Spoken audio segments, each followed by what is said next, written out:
Depuis quelques années, la génération Y fait beaucoup parler d'elle. En ce moment, il y a un nouveau délire dans les médias. Pourtant, ce n'est pas le sujet. Ce n'est pas le sujet car ce n'est pas les jeunes qui ont changé. C'est le monde dans lequel ils ont grandi qui a changé. Et vous savez quoi? Ce monde, nous en faisons tous partie, quel que soit notre âge. Au lieu de chercher à mettre vos jeunes collaborateurs dans une belle case douillette estampillée Y, écoutez leurs questions et leurs attentes. Elles vous aideront à comprendre les tendances sociétales actuelles et vous montreront le déséquilibre qu'il peut exister entre les valeurs de votre entreprise, autorité, contrainte, ordre, performance, et celles qui sont souhaitées par vos collaborateurs, basées plutôt sur la confiance, le partage, l'équilibre et l'échange.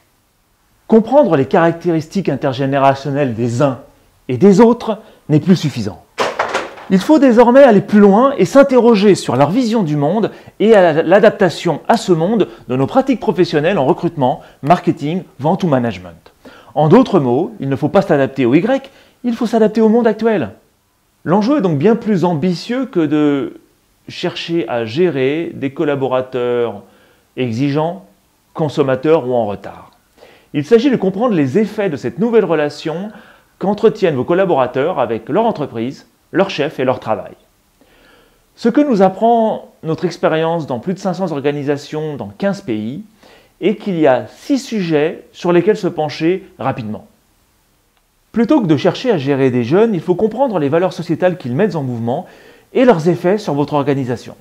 Je me répète, mais c'est vraiment le point de départ. Plutôt que d'apprendre des méthodes de management toutes faites, il s'agit aujourd'hui d'innover managérialement pour vous différencier et renforcer le sentiment d'appartenance de vos collaborateurs à votre entreprise face à cette crise actuelle de l'engagement. Plutôt que d'expliquer aux seniors comment manager les plus jeunes qu'ils voient peut-être comme les enfants ingérables, il faut aussi aider les plus jeunes à manager et à travailler avec les plus expérimentés qu'ils voient peut-être comme des croutons. Plutôt que de travailler avec des individus que l'on peut mettre en case selon leur génération, il faut comprendre les différences culturelles et les nouvelles formes de travail telles que le management à distance. Plutôt que de se baser uniquement sur les compétences demandées à vos collaborateurs, il faut désormais les aider à découvrir leurs appétences pour redécouvrir le bien-être en entreprise et le plaisir au travail. En d'autres mots, il faut commencer à poser la question « Avez-vous envie ?»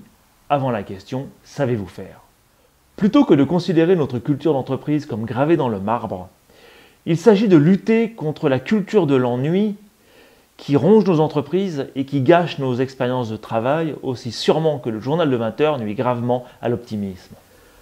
Alors si vous en avez marre d'entendre parler de génération Y ceci ou de génération Y cela, et que d'entendre parler de génération Z vous gonfle déjà, alors que pourtant vous voyez des changements chez vous et chez vos clients, contactez-nous pour construire ensemble une solution adaptée à vos enjeux de productivité et de compétitivité. À bientôt.